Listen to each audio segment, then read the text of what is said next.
Ayun, magandang gabi po sa inyong lahat. Narito na po tayo sa namang panibagong episode ng spoiler alert review ng Maria Clara at Ibarra. So, nasa na po tayo, ika-14 na kabanata at samahan niyo po ako para pag-usapan kung ano yung nilalaman ng episode na yun. Pero bago po ang lahat, huwag niyo po kalimutan i-share po ang ating video at i-like ang aming Facebook page at Instagram, facebook.com/fpsmediaph.ph at instagram.com/fpsmedia.ph. Meron din po tayong YouTube at Twitch channel, youtube.com/fpsmediaph at twitch.tv/fpsmediaph. Dahil rin po kayo sa aming TikTok, tiktok.com/fpsmediaph. Punta rin po kayo sa aming website o pahinarya sa www.fpsmediaph.com. Yun, kasama pa rin po natin si Kuya Yeri at Gama, pero si Kuya medyo busy lang. Hindi, andito si Kuya, naka-green lang. Hello. Ayan. lang. Naka-green lang siya. Ini-edit lang ng very quick. Oh, ayan. Oo, di ba? Basahin na muna yung mga Invisible. comments. Oh, basahin So, mo na yung comment. yun, habang hinihintay natin si Kuya Yeri, basahin muna natin yung mga komento ng ating mga manood sa mga nagdaang kabanata. Ito si Matt Merin, ito yung viewer natin na mahilig gumawa ng mga tula. May tula siya dati, hindi lang natin na-feature. So sabi ni Matt Merin, Salvinatics ang tawag sa grupo ng mga taong mahal na mahal si Padre Salvi. Mga lunatikong nagmamahal kay Padre Salvi, sabi niya. Isama pa ang tag team ng Dasal, Damaso Salvi. Okay. Astig, So ito naman kay di ko na Naisip pa nila. Ito naman kay Lover Ball. Ito yung manonood natin na ship si Clay at Ibarra. Sabi niya, kahit wala ng ship, ang importante maganap ang nangyari sa book. Nasanay lang kasi sa W na K-drama or yung Moon Lovers, Scarlet Heart Trio. Yung W na na K-drama. Magkaroon din kasi yung W kasi tungkol yun sa comics naman yata, tapos pumasok yung anak ng author dun sa comics na ginawa ng tatay niya. Okay, next. Mula naman kay Good Vibes, sabi niya, maybe they are playing around the fact na since chick boy si Rizal, pwede rin na ma-embody to ni Ibarra since parang siya rin ang alter ego ni Rizal. Yun yung bakit parang na-curious siya kay Clay. Tapos sabi naman ni Love, sabi niya, Buisit, gusto ko masok sa novela at bugbugin si Salvi. Sabi niya, good si Love. Pareho tayo. Sabi naman ni Duel Alexandros, sabi niya, I'm always watching your reaction videos regarding MCAI. Kahit na merong spoilers, it doesn't affect my excitement to watch the next episode of MCAI. Chorus guys, yun. Meron ulit kasunod si Loverball sa mga komento niya regarding sa iba pang kabanata. Sabi niya, suggest po sana po yung episode nabanggit niyo po kung anong kabanata na. Di ko kasi nabasa yung dalawang libro. Kaya it would be a great help if mabanggit po yung kabanata. Salamat po, sabi niya. So, Sen Yui, ano mo yun?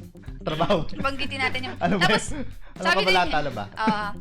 Saka yun, nasa kabanata 14, kay Filosofong Tasha tayo. Kasi wala naman sa libro. Yung mga naganap simula kahapon, tsaka pati yata ngayon, hanggang ngayon wala. Technically wala sa nobela.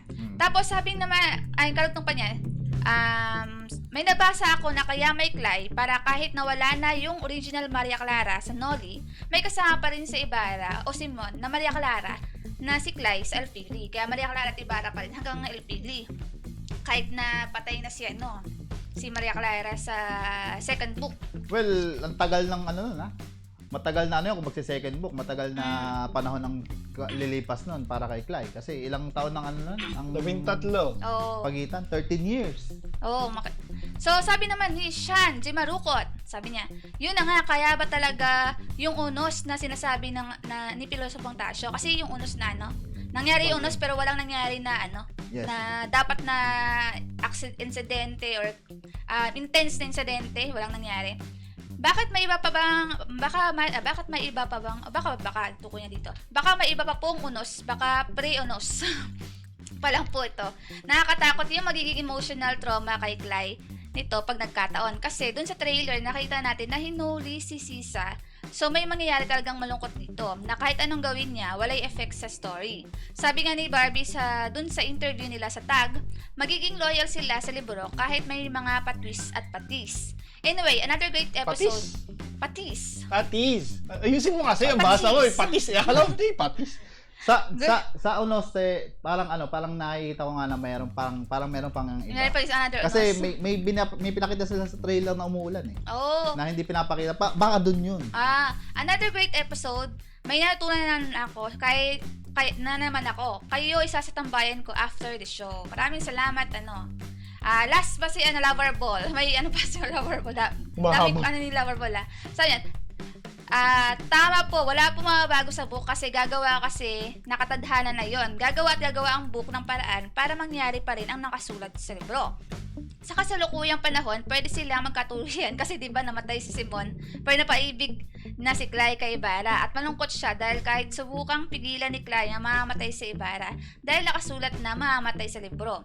Mamamatay pa rin ang Sa ano pa yun sa El Philip pa siya mamamatay. Mamamatay pa rin. Ang mangyayari ganito, babalik si Clay sa present time na malungkot dahil namatay si Ibarra o Simeon sa El Philly. Pero dahil may power si Prof at natutunan niya ang lesson na gusto na matutunan, may kilala si Clay na kamukha ni Ibarra.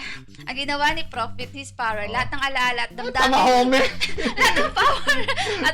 Teka lang, tapusin mo natin. Ang ginawa ni Prof with his power, lahat ng alaala at damdamin ni Ibarra sa book kasama si Clay. Ipinaalala sa Ibarra 2022. Tapos dito sa 2022, sila magkakatuluyan. Kaya Clay Ibarra pa rin. Sa kasakulukuyang panahon, sila magkakatuluyan. Hindi, si Fidel ang Fidel kami. Pilay. Pilay. Hindi, si Fidel ang lilitaw. Pwede si Fidel ang makita niya sa present world. Parang yung sinasabi niya na yan, parang Scarlet Heart style na ending. Kasi sa ending, di ba, may nakita siyang kamukha niya. Actually, unpublished ending yun ng Scarlet. Binura yun ng Kaya nga eh. So, yun, maraming salamat po sa ating mga manonood po sa inyong mga komento at mga Tapos na teorya. Di ba meron pang isa? Yung kailangan ko pang mag-apology. Nasaan na yun? Wala ka pa sa camera. Okay lang yun. Nasaan na yun? Ha? Nasaan na yun? At basahin ko ba yung saan ba yan? Saan ba yan? Wala dyan yun eh. Hindi, basahin ko yung sabi nga pala ni Adan Toby, wala sa di ko na screenshot to. Sabi niya, saan ano ba talaga si Senyu? Yung hango sa isang tao? Tao ba siya o anime? Galing po si Senyu sa animated series ng FPS Media na hindi pa po nagagawa. Pinakalala pa lang characters. Tapos, ano ba yun? Tabunan na yata eh. Ayun, para kay Kuya Yeri, mula din kay Adan Toby. Para kay Kuya Yeri, wag mo naman madalas pagalitan si Senyo, pwede po ba? Kasi po may puso din po si Ate Red Hair, okay? Ako po ay humingi ng tawad sa mga nasaktan ko. Kung meron man po ako nasaktan ng labis, ako po humingi ng kapatawaran. Tao lamang po tayo. Bla bla bla bla bla. Bla bla bla bla. Busy po. Teka lang, asasend ko lang to. Okay lang yan, kuya. And mauulit-ulit. Mauulit-ulit. Yun. Galing sa ilong na apology. Yun, so... Nakakuha ang kakampi sa New Year. Hindi, bash din ako ng Ay, yun yung awayin mo yung basher ni Senyo. Grabe siya. But ano ba sinabi sa'yo? Ha? Sabi, mema daw ako. Di lang kayo nagkaintindihan kasi binatay mo sa mga Chinese na... Sila Kaya siguro sa akala word nila na Oo. Okay, so yun ang maraming salamat po sa mga patuloy niyong komento at ituloy po natin yung Nasaan na po tayo? Sabi nga po, para po kay Loverball, sabi niya, banggitin natin yung kung nasaan kabanata sa No Limit Angere, yung basihan ng kabanata ngayon ng Maria Clara at Ibarra.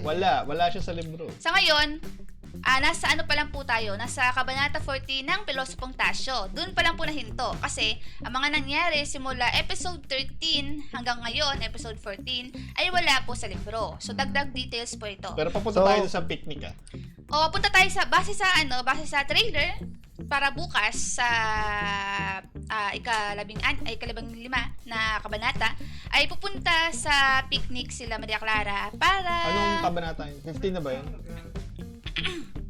hindi siya actually hindi siya Karugtong lang ng hindi siya actually kasunod mismo ng Pilosopong Tasyo eh. Parang nasa picnic eh. nasa kabanata Malayo 14 yun to. eh. Ang ba title nung ngayon eh. So, natin bukas. Sabihin kasi yung bukas yung anong episode yung picnic. Pero sa Pilosopong Tasyo pa lang po, wala pang i-research natin, sabihin natin bukas kung ano yung kasunod sa Pilosopong Tasyo. Pero sa ngayon, wala po sa libro tong mga naganap. Additional lang nila po. Original na ng mga writers. Yung unos ba kay Pilosopong Tasyo din na yun? O part din ng Okay. yung Pilosopong Tasyo unos. Kasi bumapagyo pa rin habang nagkikipagkwentuhan si Pilosopong Tasyo kila Mang Doreng at Don Filipo. So, wala pong excuse me po. Wala pong pinapakalalang Mang Doreng tsaka Si Mang Doreng pinalitan yata ni Mang Andong. Andong ba yun? Hindi, kasi hindi naman naganap yung usapan Oo, ni hindi. Pilosopo Tasyo tsaka doon sa... sa bahay. Oo. Parang hindi pa nagaganap. Si Don Filipo, Ano natin? wala pang pinapakailalang Don Oo. Filipo. Yun. So, yun ang kuya, yan na si Kuya Yeri. Kaway ni Kuya Yeri. Hindi, andyan talaga siya kanina. Naka-green nga. Naka-green screen. Oo. Hindi, nag-send lang ako ng email. Hi sa mga taga KMJ. So yun, nagsimula yung ikalabing-4 na kabanata ng Maria Clara mula dun sa anong party nga ulit yun? Nagsimula? Alin ba? Yung yung episode na yun? Di ba, kahapon, natapos tayo dun sa may nag-i-espiya kay kay Maria Clara at Ibarra. Tapos, this time, ito yung karugtong nung Oo. pag-uusap. At sinabi na yung tungkol sa mga sakristan, naku po, at nanda sa likod nila yung espiya na si Andeng. At sinabi nga na yung tungkol dun sa mga sakristan, nag-report. Tapos sabi nga ni Maria Clara, kakausapin niya si Padre Salvi. Kaso ayaw ni Ibarra, pinigilan niya, sabi niya, hindi niya sinabi kay Maria Clara ang problemang yon para makialam si Maria Clara dahil baka madamay daw siya. So, yun. Mabilis na nag-report agad si Spia na Andeng kay Padre Salvi. At nandun din si Sakristan Mayor. Yes. So, si Andeng ay nasa aklat talaga. Nasa aklat talaga si Andeng at may mga din para. May mga nabanggit din na mga scenes Andeng kasama si Maria Clara at iba pa nilang mga kaibigan. Actually, may mga kaibigan din si Maria Clara na lalaki. May albino, may iba pa, pero hindi niya pinapakita dito. Puro girls ang mga kaibigan lang ni Maria Clara sa Maria Clara at Ibarra. So yun, si Andeng, report ni Andeng yung mga napag-usapan kung tungkol saan yung tungkol sa sakristan, etc. At doon natin malaman na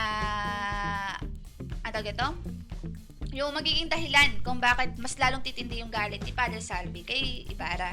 Tapos, sumunod naman na eksena na nakita natin is yung agahan ni Clyde tsaka ni Mang Adong. Mang Adong. Ngayon, From Andeng to Adong. Andeng. Adong ba? Kalo Andong. Adong. Adong ba? Andong? Andox. Kasi Andong. Yun. Andong, may N. So, dito naman parang pinapakita na yung sa sinabi ni Andong na kahit na mayaman sila Crisostomo Ibarra, sila yung tatay niya, hindi malayo yung pakikitungo niya doon sa mga tao. Kasi noon talaga sobrang laki ng difference. Yes, oo. Diba? Pag ilustrado ka, ang tingin mo sa Indio ay talaga alipin. Di ba, pag ganun, ikaw ay nagseserbisyo sa amo mo, hindi ka sasabi sa pagkain. Parang, isa yun sa mga kinakagawian noon. Pag, hindi ka pa pwedeng sumalo sa pagkain, hindi ka pa pwedeng umupo doon sa mismo, lamesa kung saan sila ay kumakain. And, kumbaga, big deal na yung yung pagsabay sa pagkain dahil nga, ibig sabihin nun, hindi mo sila minamaliit. May ganong status ng mga panahon na yun. Si Andong pala, nasa No Limit Angere din siya. So, wala siyang pinalitan. Si Aling Doreng yung nawala. Doon yun sa usapan ni Pilosopo Tasyo at ni kasi, naiintindihan ba tinanggal yun? Kasi medyo maraming magre-react dahil doon sinasabi ni Piloso Potasio na ang relihiyon ay ginagamit na lamang ng mga praile doon sa pagkamal nila ng kapangyarihan. Maraming siyang sasabihin doon na na discrepancies between the Bible tsaka doon sa practices. And kumbaga isang paraan ng yun na pagsalungat ni Rizal doon sa mga paniniwala na hindi scientifico. Katulad na lang nung sa No Limit Hunger na 90s, doon napakalawak nung sinabi na dialogue doon na parang hindi parang ginagamitan ng logic. Tapos itong mag-asawa yung babae hindi na natapos yung yung pag-uusap kasi parang nayayanig yung faith niya. Kaya nagdadasal siya Tapos si Piloso Potasio tinatawanan lang na Bumabagyo pa. Si Andong pala, sa No Limit Hunger ay hindi to katiwala ng mga Ibaras. Si Andong sa No Limit Hunger ay isa sa mga nabilanggo na napagkamalang pilibustero. Okay. So, isang trivia po mula po kay Ate Senyu. Ayan, hindi na mema yung nasasabi niya. So, dito, parang nagtataka kasi si Clay. Isa si Don Ibarra, Don Rafael, sa pinakamayaman sa Pilipinas, ha? Hindi, sa probinsya. Hindi, siya nga ang pinakamayaman dun sa Hindi sa Pilipinas. Sa San Diego. Pero parang lumalabas kasi na kung siya ang pinakamayaman dun sa lugar. Sa lugar, parang isa na rin siya sa pinakamayaman sa Hindi. sa bansa. Kasi sabi mo nga kanina, 'di ba, parang hindi lang San Diego yung niya. Hindi, doon lang siya pinakamayaman sa San Diego. Okay. Nasa kasi yan? May history kasi doon mula sa lolo ni na medyo doon pa kasi kay Elias yan doon sa pinagmulan ng nila. Malayo pa.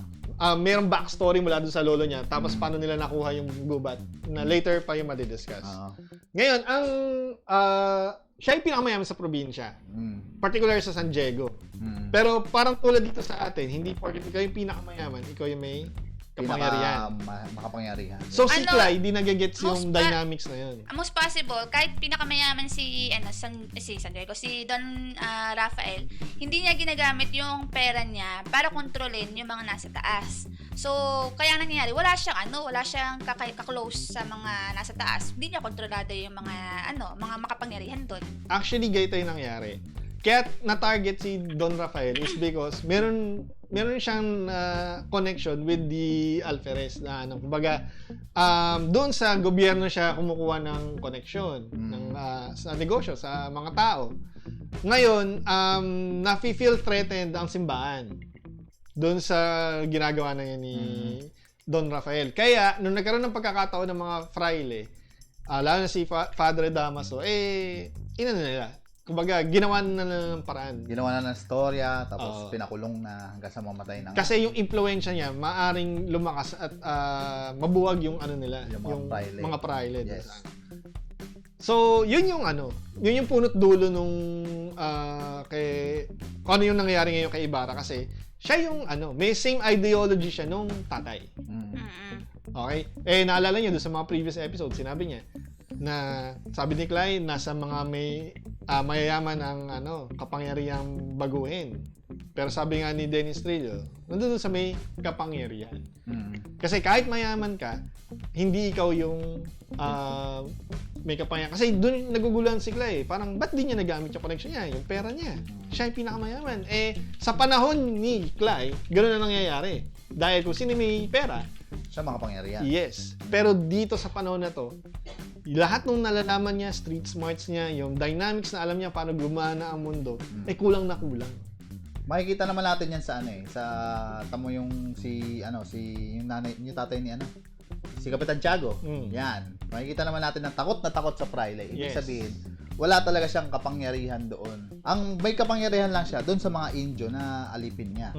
Pero sa government, saka sa sa lugar nila, wala pa rin siya kapangyarihan kundi yung mga Fraile. Noon matanggal ka sa simbahan, big deal. Eh dito ngayon, lilipat ka na ng sekta, palipat-lipat ka ng religion, depende kung sino shota mo eh. Minsan, hindi na ganun ka laking issue, maliban na lang sa ilang mga relihiyon. Pero, nung panahon ng ni Rizal, ay ganun kalaki yung influence. Bakit? Lipat mo nga.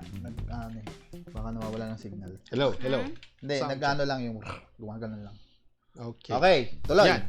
So, next na pinakita naman ay yun nga, nasa simbahan na. Kasi Yes, yung umaga na dumalaw si Crisostomo is para sumabay sa pagmimisa. Sumabay na. Umagang misa to. Morning mass. Morning mass. Hindi lang masyadong halata dun sa kasi parang Medyo sepia. ngayon, nakita natin dito yung separation ng mga babae At Lalaki. at yung mga lalaki. At yung separasyon din ng ng mga may status ng buhay, status ng pamumuhay. Yes. Yung mga ilustrado at yung mga Indio. Nasa likod umuupo.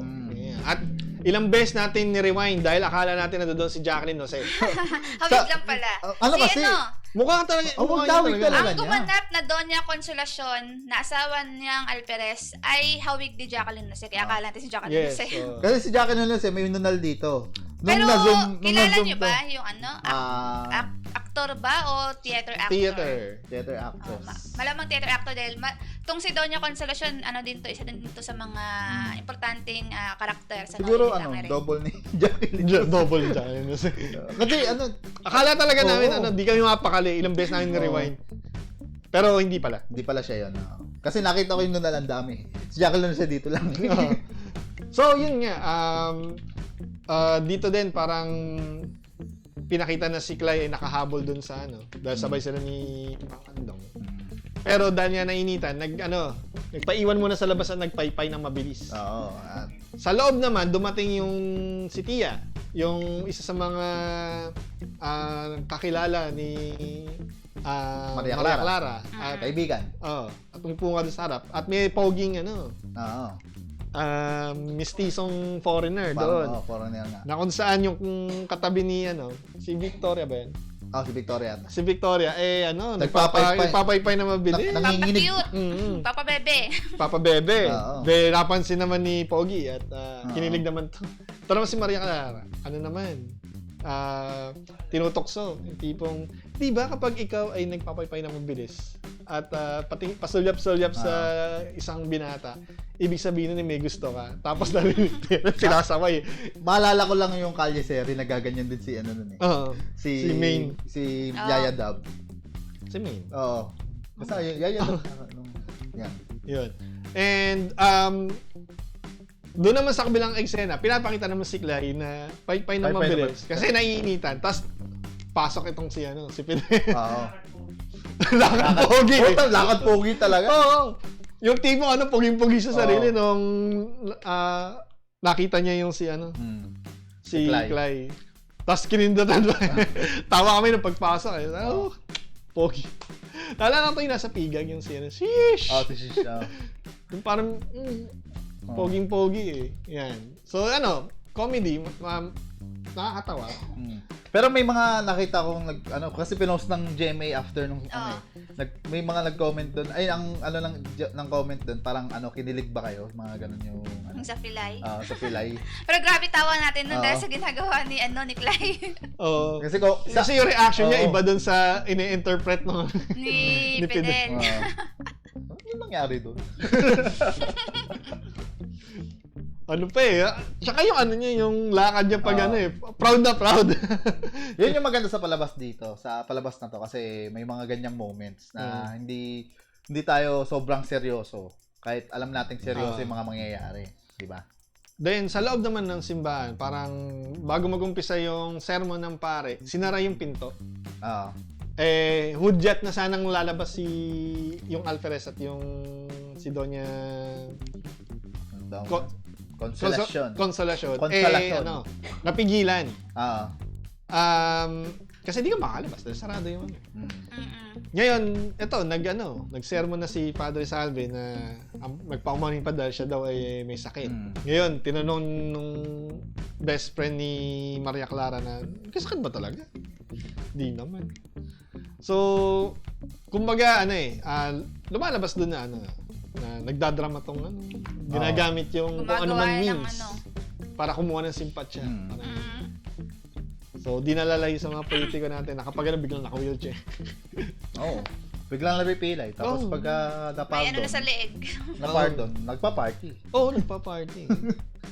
Tapos ito, nag-sermon nga na tungkol sa, napasok na raw ang San Diego. Ang sabi niya, nung bagong niya sa pagiging kura sa San Diego, welcome daw siya ng mga taga roon. At ang feel daw niya parang siyang nasa paraiso. Kaso, ang San Diego ay pinasok daw ng isang diablo, si Lucifer. Lucifer. Diablo. Ngayon, kumbaga tinatamaan si Ibarra. Kasi yung mga parinig. Sa mga ibang maliit lang kasi yung lugar, madaling kumalat yung chismis na sino ba ang bagong dating, bagong uwi. Obvious na kung sino pinapatamaan ni Padre Salvi. Pero parang akala natin pinapatamaan din si Alperet. Pwede rin naman kasi. Kaso kasi si Alperes, matagal na siya dun sa San Diego bago pa si Padre Salvi. So, kumbaga, dito, nagtitimpi si Ibarra. Then, titingnan na lang siya ni Maria Clara Gusto na niya mag-walk out kaso kontrolado ni Maria. Dito makikita yung pagiging under Andres. ni pagiging under ni Ibarra kay Maria Clara. Di naman sa pagiging under kasi emotional si Ibarra, si Maria Clara ay pinipigilan siyang gumawa ng something na niya. Oo. Kumbaga voice of reason si Maria Clara. Ito nangyari sa hindi rin.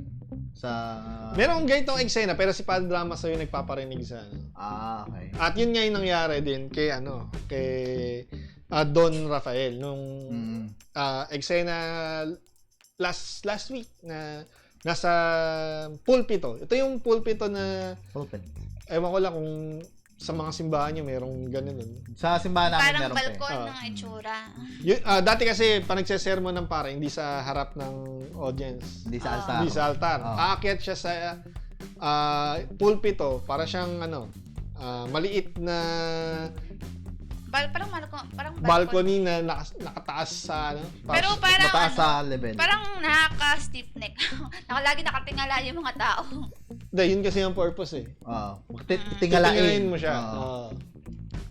At para din marinig nung karamihan. Kasi walang mic nung araw. Oo nga. Wala pang nun. Wala pang mikropono nun. Yes. So, yun ang doon din sa si Klein, pumasok siya. Nakapansin niya, yung tawag doon? Alampay? Belo. Belo.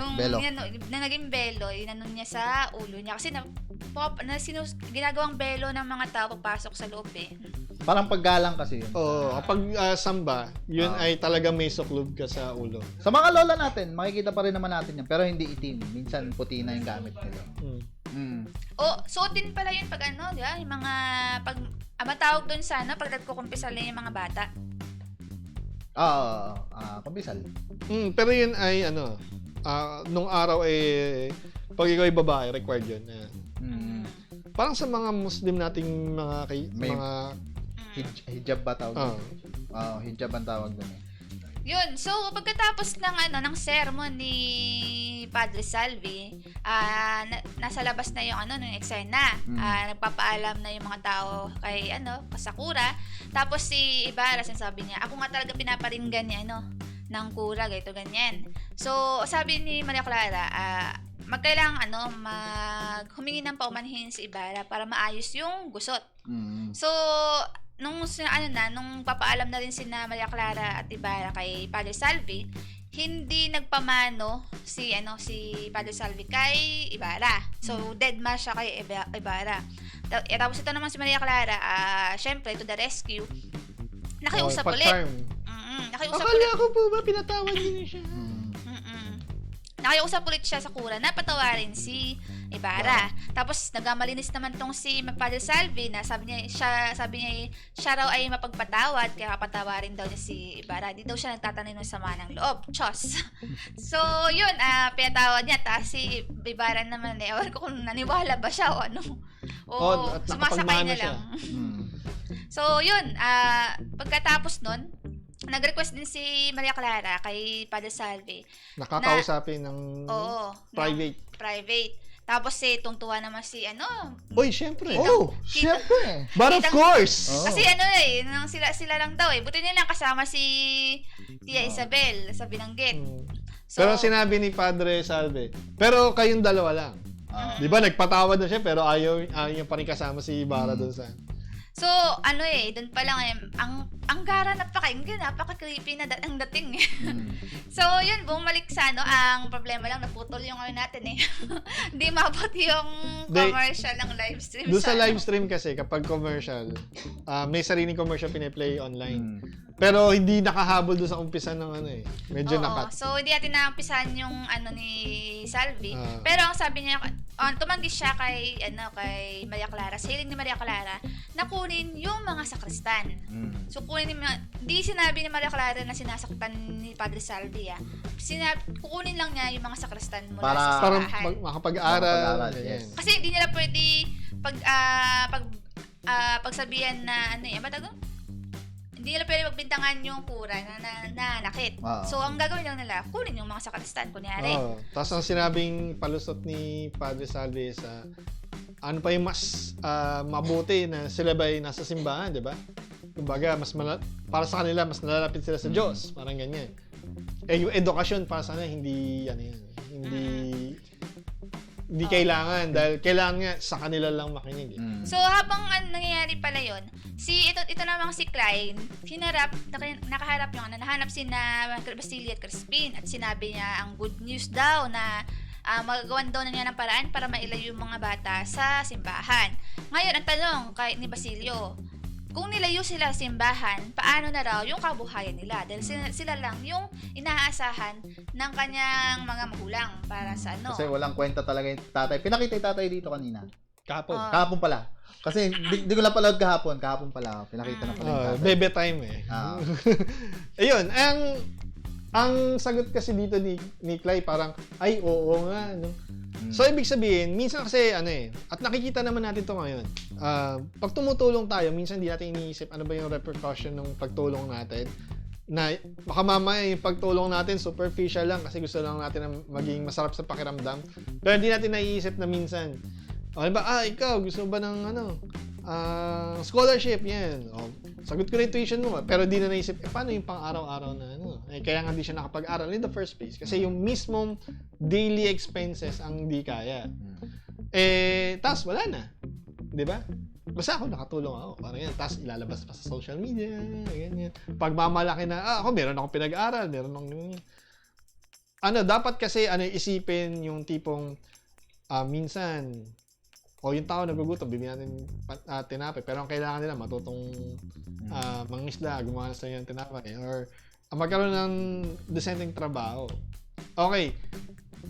Malaking usapin to Medyo punta na tayo sa real world. Kasi ito yung dapat yung nating lahat maintindihan.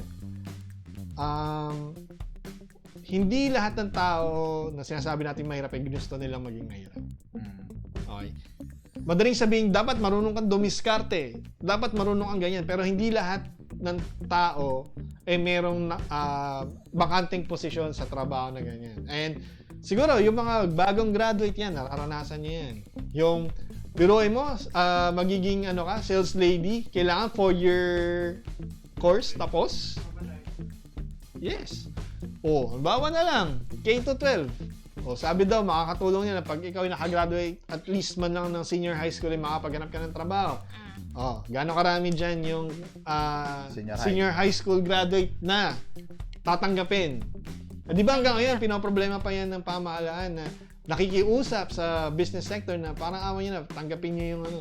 Eh, kaso pahirapan nga yung ano, Sa, yung... sa Pilipinas kasi napakataas ng standards. Oo, sipin lang yung ano, requirement sa ano, pagiging sales. At kailangan meron kang experience. 4 Although, years experience, 4 years graduate ng kolehiyo, may with experience yung iba. Kaya medyo mas mababa pa nga. Ibig sabihin nun, mataas na nga yung standard, pero gusto nilang anuhin. Pero yung sahod mo ay ano lang, minimum. minsan, ano pa, dahil di ka regular, wala kang benefits. Oo. So, marami tayo naririnig na ano, dapat eka ganito, dapat eka ganyan. Tapos sasabihin, masyado kayong mareklamo eh. De ano, parang kung kayo pinanak ng mahirap, di nyo kasalanan, pero pag kayo namatay ng mahirap, kasalanan nyo. And let's face it, ang go-to negosyo ng mga trabaho ng mga tao ay OFW. Di ba? Kasi nga dito, kahit mismo yung CHED natin, sinasabi, ay wag na kayong mag-doktor, wag na kayong mag-engineer. Kasi mas kailangan namin ng nurses, mas kailangan namin ng welders, mas kailangan namin ng ganyan. Di ba? Eh hindi naman pwede lahat ng tao dito ay maging welder, maging nurse sa ano. Eh paano ulad yung ano natin? Wala tayong mga matatalinong tao na pwedeng gumawa ng mga batas. Kasi ang hinahalal din naman natin in the first place yung mga artista na ayaw sa K-drama. Di ba? Na mas pogi daw sila sa mga actors sa K-drama. Diyos ko, yayalam si ano sa Anyway, saan tayo tutuloy natin? Saan na tayo na ito? So, yun. Yun yung yung bang dilemma ni Clyde. Gusto niyang baguhin yung yung mga kaganapan. tao. Gusto niyang baguhin yung buhay. Pero wala siyang means para tumulong. At hindi niya nalalaman. Back-up. After nun, pagkatapos, ano mangyayari sa mga bata? Walang Wala rin naintindihan din sa sinasabi niya. And nagbibigay siya ng mga false hopes and promises. At inaasa niya sa hindi siya yung magpo-provide ng support mismo. Kundi iaasa niya sa ibang tao. Sabi niya, bahala na si bahala na si Senyor Ibarra sa inyo, ganun. Hindi niya iniintindi yung consequences Ni Ibarra. Yes, At ang malaking rason dyan, di niya nabasa ang No Limit Tangere pagkatapos ng Kabanata 3. Ano ba? Ito? Yan. So, nagre-reklamo yung ating technical team. Yan. Team, Siya yung nandito kahapon. Si Popoy.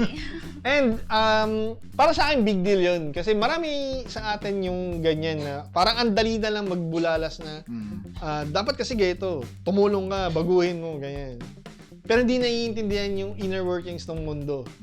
Halimbawa, hindi niya nakikita na gaano kalaking perwisyo yung pwede niyang idulot doon sa kay Ibarra. As long as magawa niya yung feeling niya na nakakabuti. Makakabuti. Which is makakabuti naman talaga. Kaya lang yung consequences nga na mabigat, yun yung yun yung mahirap eh. Hindi sa kanya yung And yung after na mangyayari. So hindi good si Clyde dito. And obviously di pa niya natututunan kasi yung aral. Maganda ang maganda ang goal ni Clyde dito. Maganda yung niya, yung gusto niyang mangyari sa mga bata. Pero yung process niya hindi. Very wrong. Na umaasa siya kasi kay Ibarra. Parang madaling sabihin, mahirap gawin. At kumbaga, hindi niya naiisip na pwedeng ikapahamak nung taong na ngayon nakita natin, di ba?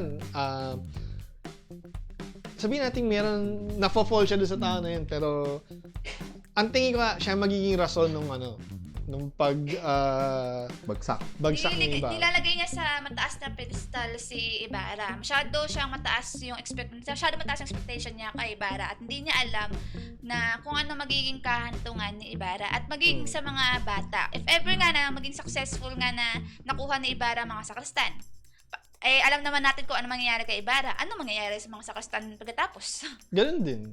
Yun ang problema. Kumbaga, wala rin siyang yung endgame niya, wala rin ka pupuntahan. Kasi, una, sumasaba ka sa ganyan, wala kang bala dahil di mo binasa yung libro. Pangalawa, sige, sabihin natin binasa mo yung libro, meron kang konting knowledge, pero hindi mo iniintindi kung nasa ang posisyon ka sa ano na yan. Kasi katulad niyan, marami sa atin na nakabasa na ng book, for sure. Sasabihin, gumawa pa ako ng term paper dyan, mga ganyan. Pero naintindihan ba natin kung ano ba yung gusto ipahiwatig nung writer ni Jose Rizal dun sa libro na yun?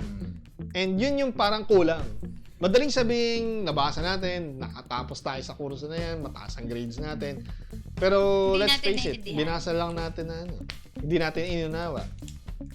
Yun. Pero ang maganda dito sa karakter ni Clay, hindi lang siya hindi lang dahil porket bida siya maganda na ugali, maganda na lahat, ganito ganyan. Flawed Kita-kita character. natin yung flaws niya, marami. Dental flaw. Then nakita natin na kasi siya yung representation natin Ako, si Gama, si Popoy, si Senyor. Hindi tayo si Senyor. Na ganun tayo. At aminado tayo one point in our life, lalo na kabataan natin, ganun tayo. Ang kumbaga, kung si Ibarra, ang sinisimbolo niya ay si Rizal, si Maria Clara, ang sinisimbolo niya ay Pilipinas, si Clay, ang sinisimbolo niya ay tayo, mga present, Marami Filipino. tayong magagawang mali sa habang lalo na ng teenage years natin, early 20s, 30s, eventually 40s.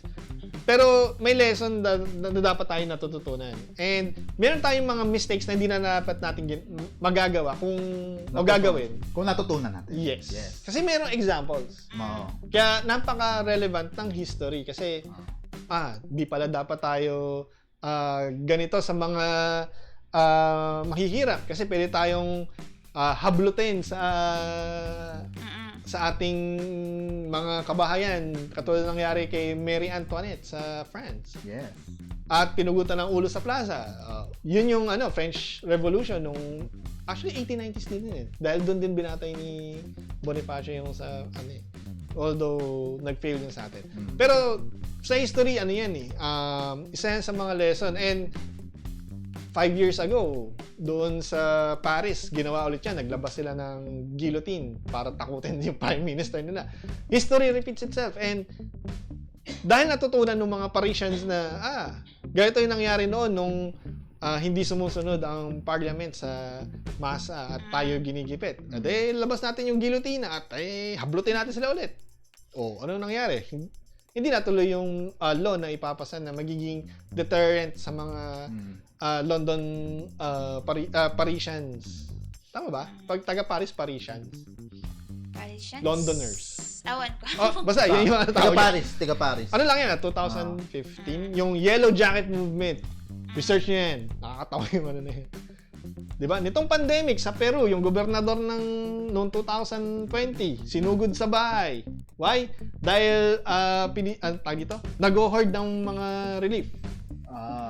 Ayaw i-release sa ano ginawa?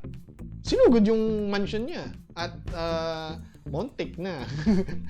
Kasi may sulu-sulu na yung mga tao dun So, may lessons ang history na dapat sinasaloob natin na tayo palang mga tao, hindi naman pala tayo powerless. Tandaan natin, ilan lang sila. Madami tayo. Pagsisipain lang natin isa yun. Tingnan natin, hindi mo Okay. So, pagkatapos naman nung kay Clay, gusto ko magitin yung kay Maria Clara pala, yung, di ba sabi ni Ibarra, sa simbahan, sabi ni Ibarra kay Maria Clara, bago kinausap si Padre Salvi, sana hindi ko na lang sinabi sa'yo yung tungkol sa mga nasa Kristan. Kasi, kakusapin ni Maria Clara si Padre Salvi tungkol dun Pero, hindi na control ni Ibarra si Maria Clara. Dito lumabas yung pagiging independent ni Maria Clara. Hindi mo ko kaya control, hindi pa tayo mag-asawa or basta. Kasi hindi siya may sariling choice si Maria Clara. Hindi siya na-control ni Ibarra porket lalaki si Ibarra, porket nobyo niya, magiging asawa. Kung may decision siya, kaya niyang pananuhin. Sa libro, di masyado na-highlight. Pero dito, in-insert yung something na yun pagiging kay strong Maria woman ni Maria Clara. At meron nito as simbolo ng Pilipinas, sa Pilipinas. At simbolo din ng mga babae. Yes. Na Kasi nung time na yun, ang mga babae, konti lang naman yung kaya nilang gawin sa Yes, so sa lipunan. Kumbaga, hindi tinitingnan na napakalaking boses ng mga kababaihan nun. Unlike ngayon, Pero, ang tingin ko gustong i-highlight dito ng mga creators is, okay, tayong mga mahihirap, mga middle class, meron tayong deterrent sa atin na hindi natin kayang labanan ang mga ang mga mas mayaman at may kapangyarihan sa atin. Pero hindi ibig sabihin nun na dahil may deterrent, hindi na natin gagawin kung ano yung tama. Dahil si Maria Clara, babae, panahon ng nila Rizal, meron siyang hint na dahil yung sabihin natin yung pamamaraan niya ng pakikiusap para sa tatay niya, nakukuha niya yung kanyang gusto. Kumbaga table tactics. Ginagamit niya doon sa pinaniniwalaan niyang, ano ba yan? Sabihin, ubo na ubo. Yung sa pinaniniwalaan niyang dapat gawin. Ngayon, ano yung gustong i-highlight siguro dito is, minsan kasi may nakikita tayo na dapat natin tulungan pero hindi natin ginagawa dahil naghihintay tayo ng someone else na may kumilos. Na may kumilos ayun sa atin. Pero, yun nga, walang kinalaman si Maria Clara dun sa issues ng mga bata. Pero dahil feeling niya, meron siyang konting leverage kay Padre Salve. Dahil alam niya, let's face it, alam niya may gusto sa kanya yung pare. Yun ang balak niyang gamitin against dun sa pare para makuha yung dalawang bata. Na good move yun kung talagang makukuha niya, kaya lang Unfortunately, may limitations yung kayang gawin na Yes. Tsaka may na din siya nung sabi nga ni Padre Salve, hindi niya magagawa yung gusto ni gusto ni Maria Clara kasi unang-una sinasaktan ni Padre Salve yung mga bata. Once na mawala sa poder niya yung mga bata, may kapangyarihan na sila Ibarra na akunin yung matawag dito sa witness. Yung mga sinabi ng witness. Salaysay. Ang salaysay ng mga bata, laban sa Sakura tungkol sa pananakit niya sa mga kasakastan niya. So, hindi yun. pwede bitawan yung mga bata. Oo, hindi lang yun. Kapag nakuha nila yung yung dalawang bata, simbolo yun na mahina ang hawak ni Padre Salve doon sa mga mamayan. Diba? At malalaglag si Padre Salve dito dahil tandaan nyo, ang Alferez ay kakagalit din niya. Pag nahanapan ng lusot ang praile, maaaring magkaroon ng talaga. Pero not necessarily na ang government o yung statute ng Alferez necessarily kakampi. Actually, in fighting within the ranks ng mga colonizers nun. Kumbaga, kaya naman sila nag-aaway na is yung abot ng impluwensya at ng kapangyarihan between the Spanish government and the Spanish Church. Yun yung power struggle ng time na yun. So, kumbaga, Pilipino yung naiipit sa gitna. Yes. Sa pagkakamala, not necessarily nakakampi ang yes, ang mga gobyerno ang government ng Spanish. Yes. Okay, next. Ano nangyari? So, dito sa ano ba yung last Yung... nung pinaalis na sila Maria Clara, nag-usap si Padre Salve at yung... Doon na natapos, di ba, nung humindi, di pa. Tama ba doon? Binanggit niya yung tungkol sa demonyo Siya ngayon. Sinabi niya doon sa kanyang Sacristan Mayor na si Ibarra yung lumalason sa isip ni Kasi tanong yung Sacristan Mayor bakit gustong kunin ni Maria Clara yung mga Sacristan. At sinabi gusto daw dahil daw sa demonyo na nilalason yung isip ni Maria Clara. Oo. So yun doon natapos yung kabanata 14. At para sa mga viewers po natin, wala po siya sa No Limit Angeles. Sa ngayon po, base sa trailer para bukas na episode, binanggit yung magiging picnic. At yung picnic na tinignan ko, nasa chapter kabanata 23. Layo-layo. Ang picnic. So, after ng bago yung picnic na yon dun sa libro, mangyayari muna yung problema mga naganap kina Crispin, Basilio, Sisa, mga ganong sa arc nila. After nun, saka pala yung picnic. Yun, and maybe ang gagawin nila dito ay parang iahabol later on yung storylines. Kasi ang ginawa dito ng mga creators, I think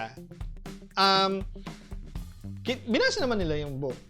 And nag-interject sila ng ang problema siguro kasi kapag binasa mo yung libro at hindi mo naiintindihan yung dynamics ng mundo noong araw, baliwala, di mo maintindihan. Pwedeng para gusto nila, kakaumpisa pa lang, kasama yun sa climax ng series yung pagkabaliw ni Sisa. So, pa lang nila yun sa mga kalagitnaan or malapit sa dulo. Makikita natin. Pwede. Kasi tanda natin may El Philip Yes, oo. Kung itutuloy nila ng El Philip. Hindi, tutuloy yan. May huli na may huli. Sinabi naman talaga. Sinabi nila Dennis doon sa interview. Okay. Hindi ko kasi napanood yung interview. Hindi ko na Napatala namin sa ating mga commenters. Merong fan na nagsabi na noong nasa Middle East daw sila. Nasabi ni Dennis Trillo sa interview na hanggang El Filibusterismo yun. At baka nga yun yung sinushoot pa hanggang ngayon. Dahil nasa Malolos daw sila. Ngayon, ito dapat natin siguro linawin dito sa ang dami ng bago na wala sa libro. Wala rin doon sa No Limit Hangere ng 1960s and 1990s. Ano yung silbi ng mga na to? Storylines, yung pag nila doon sa linear na storytelling nung No Limit Hangere. And I think sa akin okay siya, pero nakikita ko yung parang kung ako yung teacher, may agam-agam ako ng konti. Kasi masyado na nag-differentiate. Na-divert yung na pagkakasunod-sunod ng timeline. Lalo na yung role ng mga tauhan. Katulad na lang ni Mang Andong. Sa pa lang siya. Isa lang siya sa mga bilanggo na kasama ni Ibarra sa kulungan. Kaya nga dapat rin, kumbaga, kung gaano ka sisig, hindi, Sisig. Sorry. Nagugutom ka na, kuya. Sigasig. Yan, sigasig. Sisig. Gusto niyo magsisig ako? Nagugutom nga ako. Totoo, nagugutom po talaga ako. Game. Kung gaano ka sigasig sigasig. Sisig. Sisling. Gusto ko po magpaumanin sa aking mga nasaktan. Sa mga nasabi ko tungkol sa sisig. Sigasig na i-promote yung telenovela. Yes. Yung ding fantaserye na i-promote din natin na basahin yung mga akda. Kasi socially relevant pa rin naman siya. Yung mga cancer ng lipunan na sinasabi ni Jose Rizal noon very much nandito pa rin sa ibang forma. Noon ang kalaban natin Kastila, ngayon ang kalaban natin kapwa Pilipino na nasa mataas na posisyon. Sinabi ni pangalan nun? Sino? General Luna. Na ayaw sa K-drama. Yes. Na ayaw sa research. Yung mga nursing student daw, hindi naman daw kailangan ng research. Maraming training, hindi naman daw kailangan ng mag-doktor, ang gusto daw naman maging caregiver. Na marami nang nakamkam na lupa. Oo. Mga ganong marami pa rin tayong kalaban na hindi naman kalaban. Marami pa rin kontrabida sa buhay natin. And siguro dapat mas tingnan natin yung ano ba yung gustong sabihin nung K-drama? K-drama. Nung fantasy, nung MCI. Kesa dun sa mga kilig factors. Yes, nakakatuwa, nakakakilig, nakaka-inlove. Pero yung mga kahulugan, isipin mo, yung sa No Limit Hangere pa lang, kung pagbabasehan yung mga sa lesson natin sa eskwela pag Filipino subject, di ba tinatanong tayo teachers, anong kahulugan ni Jose Rizal dito sa ganito ganyan? Sa mga sinabi na to, sa mga ginawa na to. Dito sa Maria Clara Ibarra, meron din mga kahulugan. Yung mga additional details, yung dalawang episode naman, wala sa libro. Ano yung mga kahulugan ng mga naganap na yon? Mga kahulugan, mga simbolo ng mga ginawa nila sa current na events sa Pilipinas. So, pa rin, may mga ibig pa rin sabihin ng mga malalim na kailangan pa rin maintindihan ng mga manood. Yes. And yung mga light dito, parts nga, parang Filipino traits pa rin yan. Na kahit gaano kabigat yung makakagawa, mangingiti ka pa rin. Nga pala, may bagong na ngayon, flirting sign na ngayon. Mauulit yung baka gawin na lang iba. Baka may bibili na pa may pay, tapos nagpapaano. Okay, yun, magandang. Kung gusto mong, paano Bagong mag-first pasikat, move kay crush ng di mo sinasabi? Kaya bubuhayin ulit yung ganong Yung gamit na simbolo. pumipay, abani ko na ginamit sa sa pang-ihaw. Puro uling. Yun, so, ano na po tayo. Tapos na tayo sa plot. Punta na po tayo sa technical. So, ng ako, Kabanata ang 14. may pinakamalaking napansin dito ay, syempre, audio tech. Ang galing ng audio tech dito. Oh, merong something dito Oo, doon sa... maganda yung yung dun sa, yung, Ano, nagpapatawad si Padre Salvi, nagpatawaran kunwari si Padre Salvi tsaka si Ibarra. Yung tumutunog yung yung bell pag na kumakain ng Ako hindi pa Ako yun yung hindi una ko ko napansin eh. Yung sa simbahan pa lang yung bigat ng mga sinasabi niya, tapos biglang may Oo. may bagsak na malaking parang drums, tapos bang, tapos pagka magsasalita ulit siya, tapos matatapat kay Ibarra. Bang! Gaganon na naman. Ang Yung ganda, intense ganda. pang Intense. dagdag sa intense. Hindi siya ganun Obvious. kalakas, ka-obvious, pero ang ganda. Ang ganda. Kumbaga, kung ikaw ay nanonood at di mo siya napansin, pero nadala ka ng emotion eh. Ganun siya ka-subtle eh. Yun yung gusto natin. Mga sound effects, mga visual effects. Subtle lang. Kaya nga, di ba, after ng MCI may commercial, tas usually sa live stream, pinapata, Voltes 5 Legacy, ganyan. Medyo nagwo-worry ako kasi, napaka-visually heavy ng mga CGI. Yes. Na parang, ang dami ko napapansin, parang nawawala ako dun sa moment. Unlike nitong MCI, na minsan kailangan natin i-pause, i-rewind, balikan ulit. Kasi, subtle na subtle, tagong-tago. Yun yung tingin ko na Pero sa Voltes 5 Legacy kasi understandable yun eh. Pero para sa akin kasi sobrang dami lang. Madami lang, medyo nasobrahan naman. Yun yung dito eh.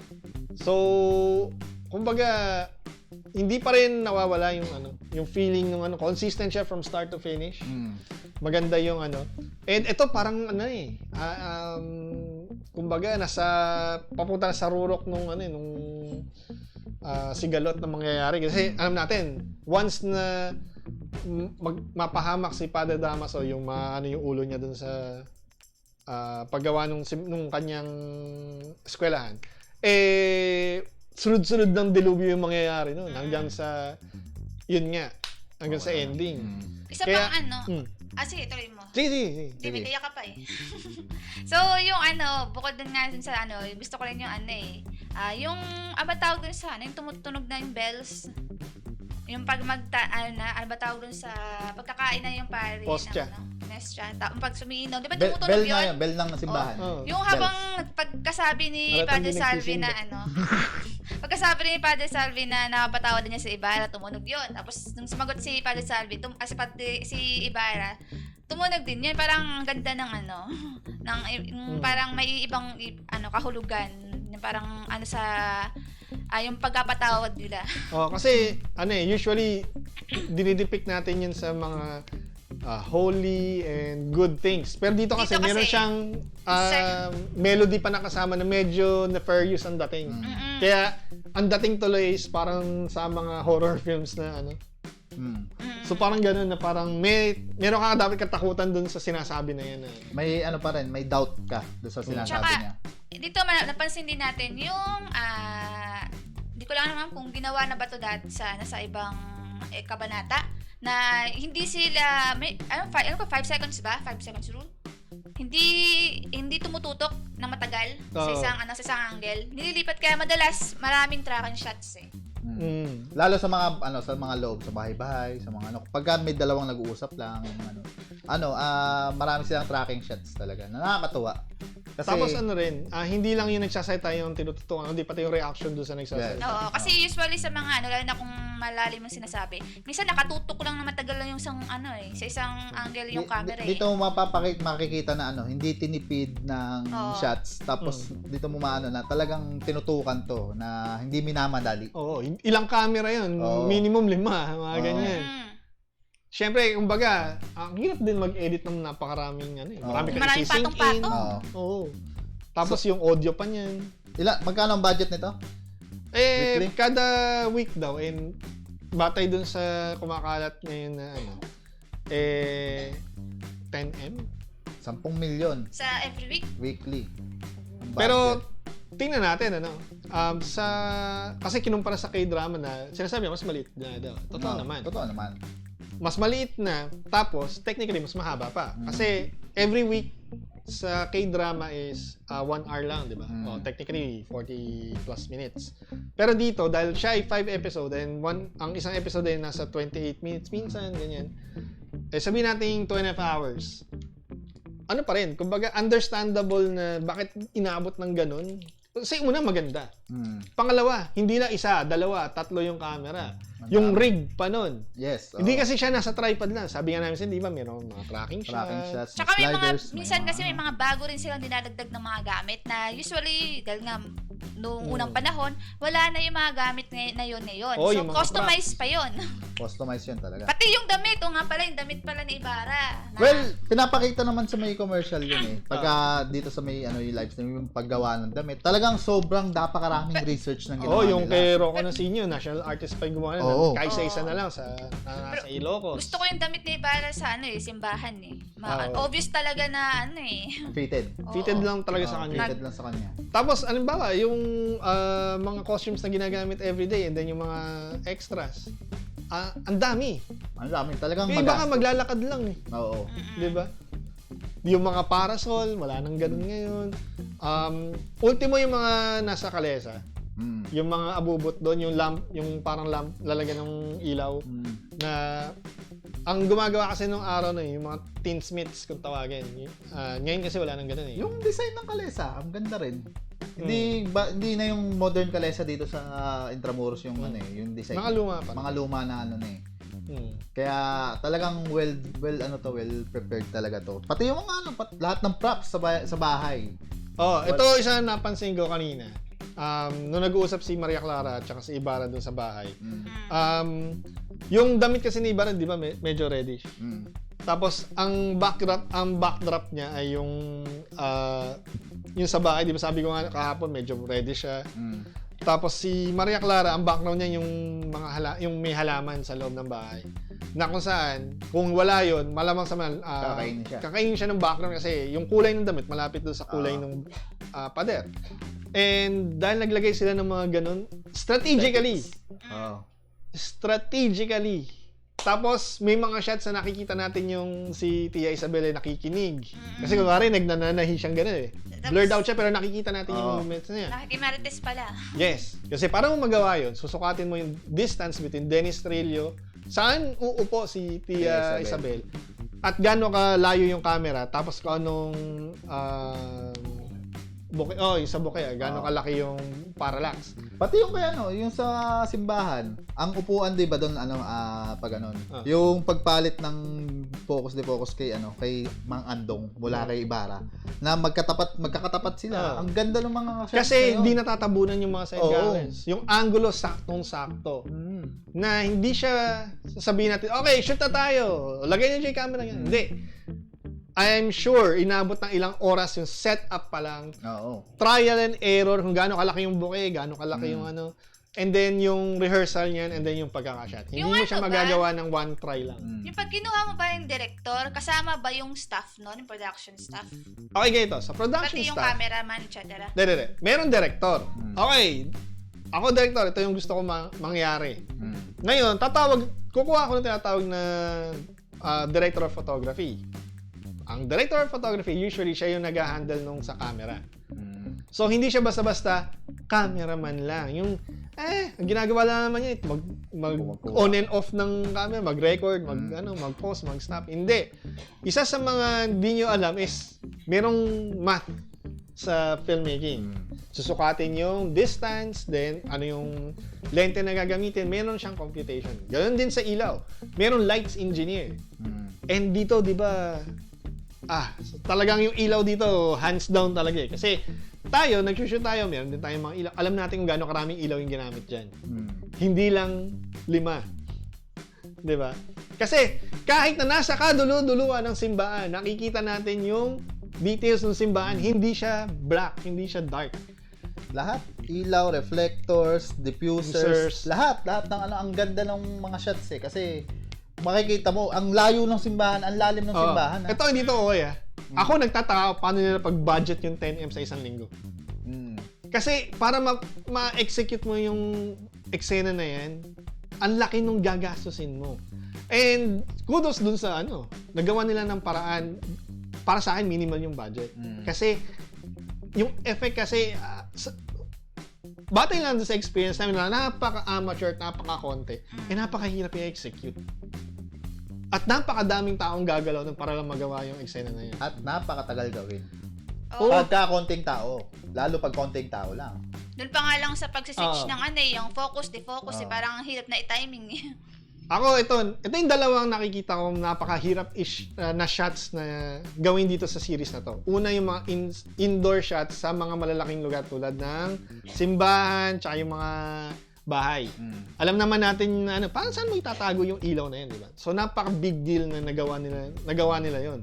Kasi ang angulo dito, hindi lang yung ang hirap kasing i-describe sa inyo paano kasi ang daming ilaw na kailangan nakatutok sa mga ilan yung angulo nun. Hindi lang isa, hindi lang 3. More than 4 kadalasan. And para itago mo yung ilaw do sa reflection, sa mga at yung staff na gumagalaw dun sa napakagaling. Magaling din yung naghahanap ng lugar. Kasi ang hirap din ng lugar. Mamaya makuha mong lugar puro reflections na maputi, ganon. Talagang napakalupit ng mga Gano'n kaya katagal yung preparation nito bago bago i-shoot dun sa lugar na yun. Buwan yan. Para sure na na okay, perfect yung lugar na to para sa eksena na to. Lahat ng research niya baka kalahating taon pa inaabot niyan dahil sa dami ng Tapos yung shoot niyan, dahil lahat naman sila well prepared na, medyo bibilis na ng konti. Hindi tulad ng pero yung creativity pa rin ng director tsaka yun yung talagang lalabas dito. Yes. And yung pangalawang mga scenes na sinasabi ko na napakahirap technically gawin yung mga outdoor shots sa umaga at sa gabi. Kasi alam natin, para doon sa klase ng shots na nakikita natin, kahit tanghaling tapat yan, may ilaw pa rin yan outdoor. Kasi hindi natin nakikita yung mga harsh na mga shadows. Ang sarap-sarap niyang panoorin. Tapos na-imagine ko isang damukal na mga malalaking LED lamps na sobrang lalaki para lang man-neutralize mo yung mismong init ng araw na napaka-sharp, na napakalakas. Tapos outdoor.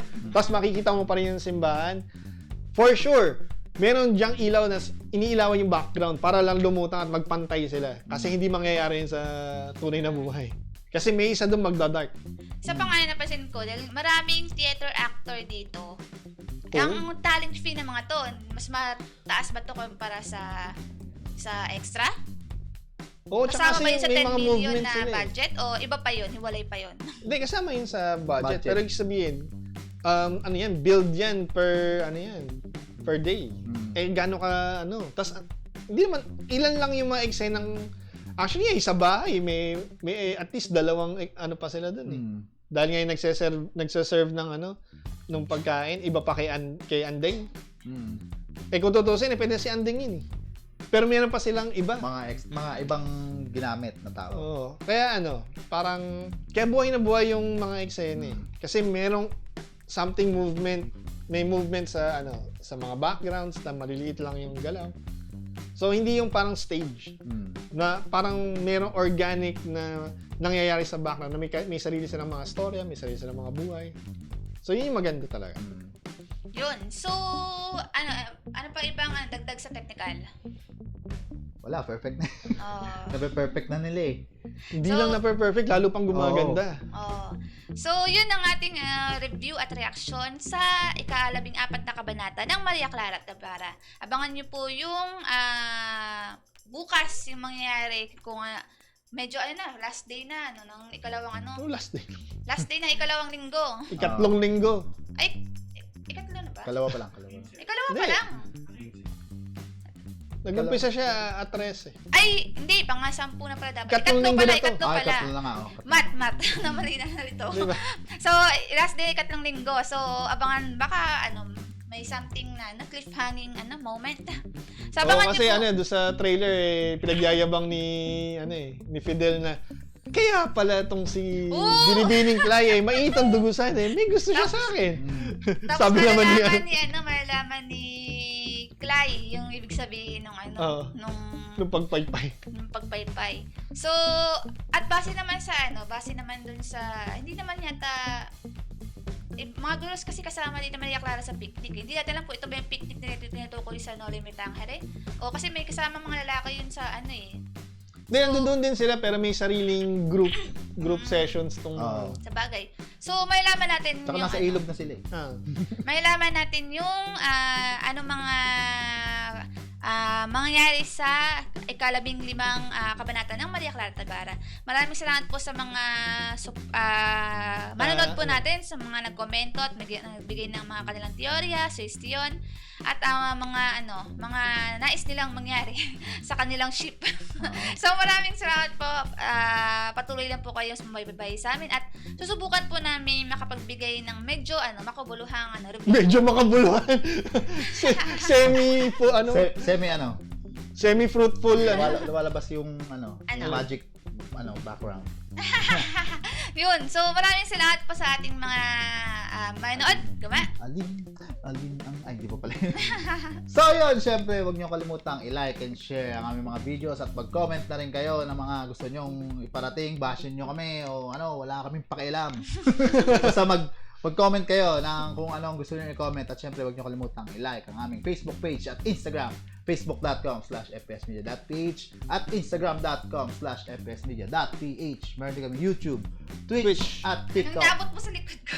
youtube.com/fpsmediaph, Hindi, yung screen. twitch.tv/fpsmediaph, at tiktok.com/fpsmediaph. At syempre, dumalo kayo sa aming pahinarya sa aming website, www.fpsmediaph.com. So, Akala ni maraming Sen Yui salamat. na ko yung palda niya. Oy, yung green screen ang inaayos ko, wag ka. Yung kamay. May alampay ka pa pero wala nang makikita sa'yo dahil flat ka eh. Yun, so maraming salamat. Oo nga sa- pala, teka lang. Ano? May nakalimutan tayo. Ano? Sa Sunday, sa Sabado at Linggo, meron tayong special na Spoiler Spoiler alert, alert live. live. Yes. Live po tayo dyan. sa Sabado alas 5 ay recap ng third week. Pag-usapan natin lahat Yung ng mga araw. kaibahan ng mga sa Maria Clara at Ibarra kumpara sa No Limit Tangere. Yes. And sa Sunday naman, isa pang live ang magaganap. Kasama natin din dun si Zim Zim Shahid. Shahid. Pag-uusapan natin is yung pabor ba kayong iban ang mga K-dramas sa At Pilipinas? pagdating ng Disney Plus sa Pilipinas. Yes! So excited yan, may kalaban 159 ng lang ang Netflix. subscription fee. Yun. Ay, follow nyo pala yung Discord natin. May followage ba yun? Discord? Ah. May followage ba yung Discord meron. natin? May Follow nyo kami sa Discord para makasali naman kayo sa amin. Yes. nasa i-flash. I-ano po namin yun sa Nakapost yan. Sabado. Sa Sabado Linggo na. Ah, Ipapost natin. Sabado Okay, Linggo. ba kasi yun eh. Basta So, post namin yan. Sa Then may alas ano 5 tayo? ng hapon po. Yes. May poll tayo sa YouTube. Boto lang kayo doon kung ano yung gusto Sagot nyo. po kayo doon. At base sa kasalukuyan, sabihin ko ba? Sa kasalukuyan, sino na ang una? Oo, sige. Ilang percent po? Yung poll natin doon, Paul, Saan tawag yan? ka. poll. Ay, hindi pa. Sumasagot ng oo. Sang-ayon sila kay Senator Estrada, 21%. Ba? At ang hindi naman ay 79%. Yun. So, boto na. Boto na. At manalo ng shoutout. Char, panalo ng Manalo ng shoutout. shoutout. So, yun, Malay maraming nyo. salamat po. Shoutout nga pala sa mga Ayan, may nanalo mga nabasa ko na komento kanina si Lavar Ball, Shandy Marukot, Joel Alexandros, Love, Good Vibes, At si Matt Merin. Maraming salamat po. At Shoutout sa mga Salvinatics. Salvinatics. Oo. Nabasa lang namin na comment. Salvinatics. Salvinatics. Yun, so hanggang sa muli, kita-kita po tayo bukas sa ika-15 kabanata ng Maria Clara at Ibarra. Pagkatapos po pagkatapos panoorin yung MCI, punta po kayo sa spoiler alert review po namin. Hanggang sa muli, kita-kits! Pabu! Paalam! Bye-bye.